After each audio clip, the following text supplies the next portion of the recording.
नमस्कार, मैं संतोष सिंह और आज हम बात झारखंड के छात्र आंदोलन की करने जा रहे हैं।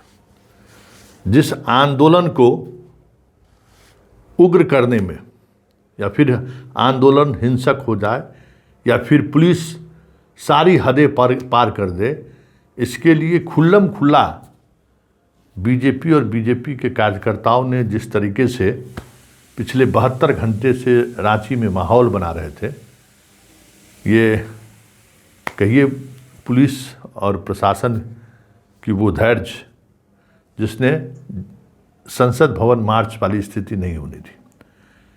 लाठी डंडे चलकर मामला खत्म हो गया, नहीं तो गोली चलना ही तय थी।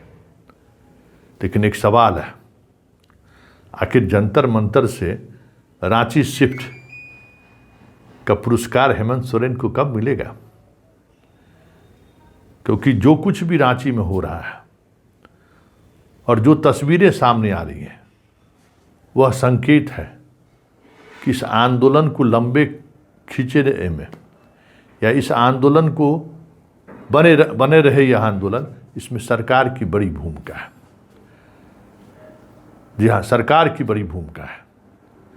सरकार जो भी कह ले, जैसे भी कह ले, लेकिन यह एक सच है और इसमें भी दो मत नहीं है कि झारखंड की घटना को जिस तरीके से जंतर मंतर की घटना से जोड़कर राहुल गांधी को और कांग्रेस को बैकफुट पर लाने की कोशिश की, जो संसद से लेकर सड़क तक मोदी की सरकार को परेशान कर रखे।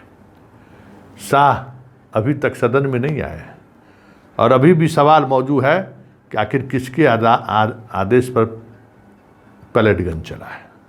जवाब नहीं दे पा रही है बीजेपी, कह रही है कि कोई चला ही नहीं है। और यहाँ चीख चीख कर लोग कह रहे हैं, इंजरी रिपोर्ट से लेके सारे रिपोर्ट बीजेपी के उस दावे के खिलाफ, जेपी नड्डा के उस दावे के खिलाफ है। हम नहीं मानेंगे तो नहीं है। जेपी नड्डा के ही तो अस्पताल आरएमएल ने दिया है कि पैलेट गन चली है, तो वहाँ बुरी तरह से सरकार गिरी हुई है दिल्ली में। और सरकार पर जिस तरीके से हमला हो रहा है, सरकार असहज है।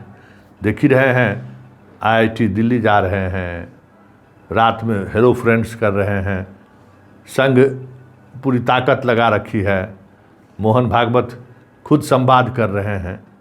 तो कितने दबाव में संघ और उसकी अनुषंगिक संगठन और बीजेपी है, इससे समझा जा सकता है। और उस दबाव से बाहर निकलने के लिए रांची का इस्तेमाल तो नहीं हो रहा है, क्योंकि रांची में जो कुछ भी देखने को मिल रहा है उस पर अगर आप गौर करेंगे तो हेमंत की जिद संयोग नहीं है।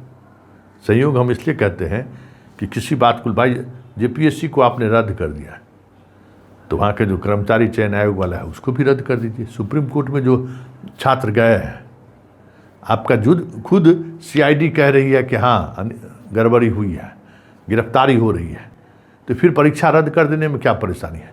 सुप्रीम कोर्ट का हवाला क्यों दिया जा रहा है? लिखकर सुप्रीम कोर्ट में दीजिए कि हाँ गड़बड़ी हुई है, एक हियरिंग में खेल खत्म हो जाएगा। लेकिन सवाल वो तो है नहीं। सवाल है कि ये आंदोलन लंबा खींचे। जंतर मंतर में जो कुछ भी हुआ वो कैसे इस आंदोलन के सहारे डाइल्यूट किया जाए, कैसे राहुल पर सवाल खड़ा किया जाए, कैसे राहुल को कटघरे में खड़ा किया जाए, क्योंकि साथ में वहाँ कांग्रेस भी है। बात समझ रही है ना? देखिए खुल्लम खुल्ला, ये जिस जनाब को आप ज़रा गौर से देखिए और ज़रा सुनिए। ये जनाब को कौन नहीं जानता है? बीजेपी के उग्रवादी दल की नेता है, हिंदुत्व के पहरेदार, सनातन के पहरेदार। देख लीजिए, ये भी छात्र आंदोलन में पहुंचे हुए हैं। एक क्लिप उस सनातन का देख लीजिए और दूसरा छात्र आंदोलन का जो कर रही है देख लीजिए आप। सर गोड़ छू रहे सर, प्रणाम करे सर। जाने दीजिए, आप लोग जाने दीजिए सर। नहीं जाने दीजिए सर, जाने दीजिए सर, जाने दीजिए। संस्कार आदमी कौन है? तो संस्कार क्या संस्कारहीनता वाला काम कर रहे हैं सर, बताइए। कुछ लोग तो जाने दीजिए सर। हम लोग 50-100 भाई लोग सब चले जाएंगे सर, 50-100 भाई लोग चले जाएंगे सर, जाने दीजिए सर। आप ही लोग का लड़ाई तो लड़ रहे हैं कि भ्रष्टाचार बंद हो।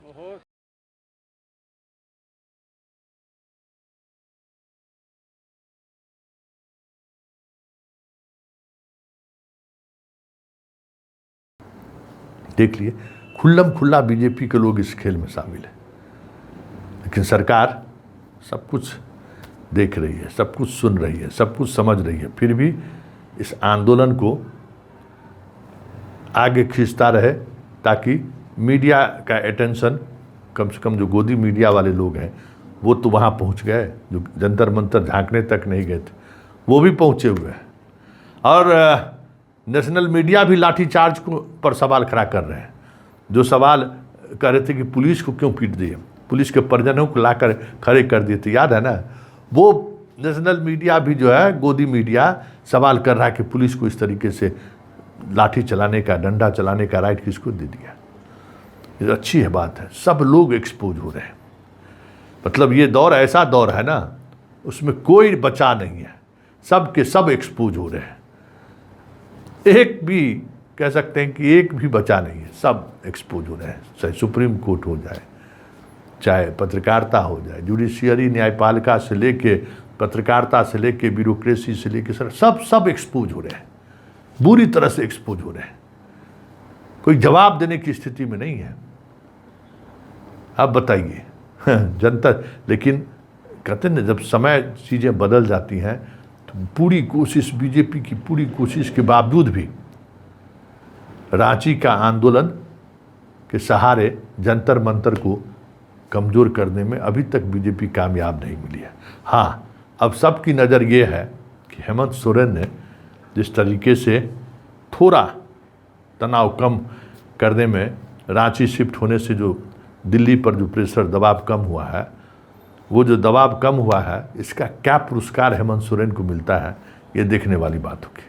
क्योंकि एक खेल यह भी है कि स्थिति इतनी दूर तक खींची जाए कि कांग्रेस सरकार से बाहर हो जाए। हेमंत भी चाहते हैं, हेमंत भी पिछले 4-5 महीने में तो ये खेल झारखंड में चल ही रहा है कि आप कांग्रेस को बाहर कीजिए, अपना सरकार चलाइए, कोई दिक्कत नहीं है, सब कुछ आपको मिलता रहेगा। तो कहीं यही आंदोलन कांग्रेस को असहज होकर खुद बाहर निकलने को मजबूर कर दे तो कोई बड़ी बात नहीं होगी। और शाह और मोदी तो यही चाहते हैं। लेकिन बड़ी बात यह है कि इस हेमंत सोरेन के इस एक्ट से कितना फ़ायदा होगा, हेमंत सोरेन सरकार को ये तो वक्त बताएगा। लेकिन ममता, केजरीवाल और तेजस्वी उदाहरण है इंडिया ब्लॉक को दिशाहीन करने में, और उसकी सज़ा जनता उनको दे चुकी है। ममता खत्म, फिनिश, तेजस्वी फिनिश, केजरीवाल फिनिश।